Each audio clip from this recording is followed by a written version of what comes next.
Baik, tadi kalau Bung Deddy Sitorus menyebutkan ini sudah valid, nggak akan mungkin terjadi pergeseran di parlemen ya. Kalau dari luar politisi, pelaku politik, Mbak Fitri melihatnya mungkin nggak, masih ada mungkin cair nggak peta politik di Senayan itu dukungannya? Iya, saya kira tidak ada yang tidak mungkin dalam politik ya. Karena kalau hitungannya matematik saja, tadi kan yang ditunjukkan kan matematikanya ya. Ada 575 anggota DPR, 134 anggota DPD, memang seakan-akan tidak mungkin. Hitungan Tapi matematikanya nggak mungkin lah itu. matematikanya. Tapi kan masalahnya begini, jangan sangka bahwa MPR itu tidak menyiapkan sidang untuk amandemen. Kita harus perhatikan deh, kalau saya sebenarnya lagi pengen banget cek anggaran MPR. Jangan-jangan sudah dianggarkan untuk itu. Karena dengan atau tanpa agenda yang sekarang ini kita bicarakan, sebenarnya kan Pak Bamsud itu sudah membicarakan soal amandemen pada Agustus tahun lalu ya. Dan itu bukan pertama kali, dan waktu itu kita sudah heboh. Kemudian turun lagi isunya.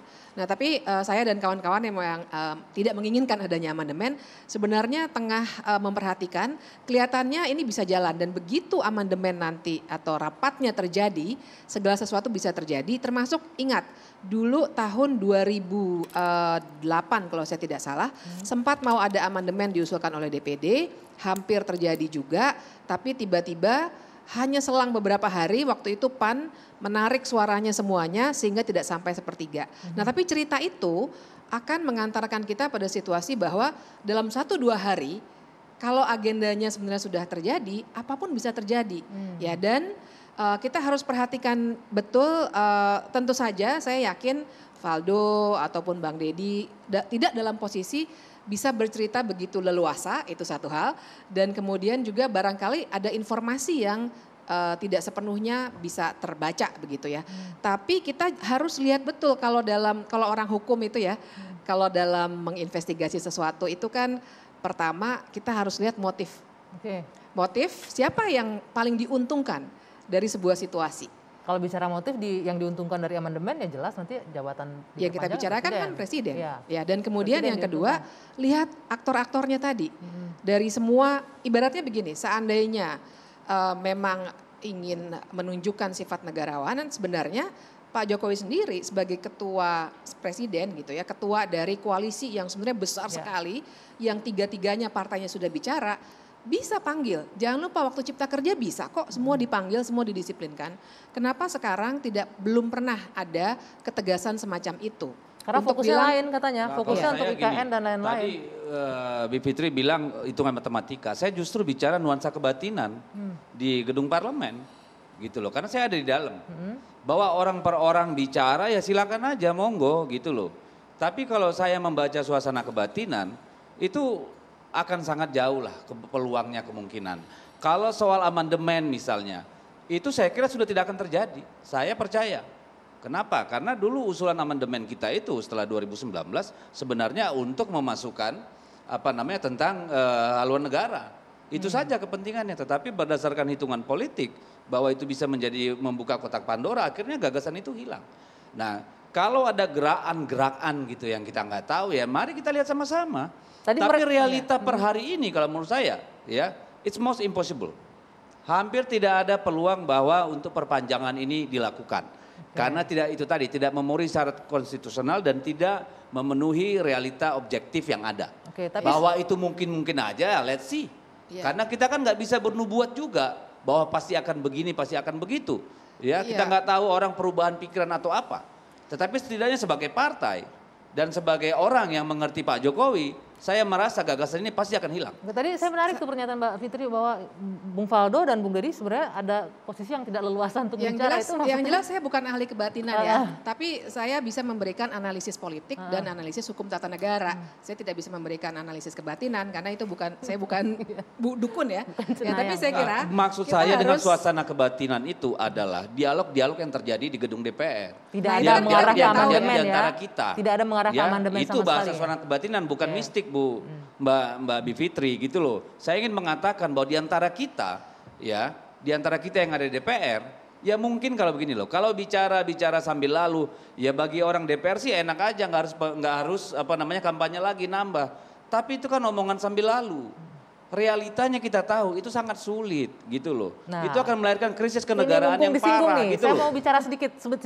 Dampaknya gimana kalau misalnya amandemen ini benar-benar terjadi di luar apapun hitung-hitungannya ya? Iya, kalau ini isu kedua ya, lagi-lagi kita harus bedakan 3 periode dengan menunda pemilu. Ya. Nah, kalau menunda pemilu itu artinya keseluruhan akan tertunda.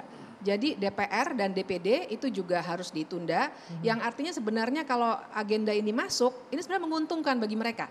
Berarti Bang Deddy masa jabatannya tambah lagi ya di DPR ya? Iya, nah jadi kita makanya saya bilang harus hati-hatinya di sini. Begitu negosiasi ini muncul, begitu makin disadari bahwa wah untung juga nih kita nih ya. Siapa yang akan mengadakan amandemen? MPR. MPR itu terdiri dari anggota DPR dan anggota DPD yang juga akan diuntungkan dari situasi memundurkan pemilu. Nah di sini yang menurut saya kita juga harus terus-menerus menyuarakan inkonstitusionalisme pembicaraan ini. Oke, silakan. Saya kira tadi Mbak Bibit ya, penggunaan istilah menertibkan itu agak berlebihan sih. Karena kan Pak Jokowi itu nggak pernah menertibkan orang juga gitu loh. Dan beliau kan, iya beliau kan orangnya terbuka, dialogis, nature-nya gitu loh. Jadi kami kira mungkin jawabannya itu ayo kita diskusi kali ya dalam hal ini ya. Saya kira begitu dan pemerintah kita kan bukan pemerintah tangan besi gitu. Jadi ya bukan. Jadi agak berlebihan. Kita tunggu aja. Itu. Saya punya feeling bahwa presiden pasti akan merespon isu ini pada waktunya. Mari kita tunggu. Mari kita nilai, kita lihat legasi Pak Jokowi bagi demokrasi negara kita, bagi konstitusi negara kita seperti apa.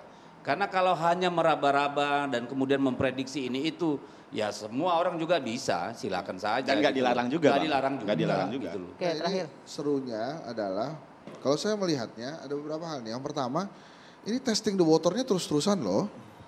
3 periode, penundaan gitu ya, perpanjangan masa jabatan gitu.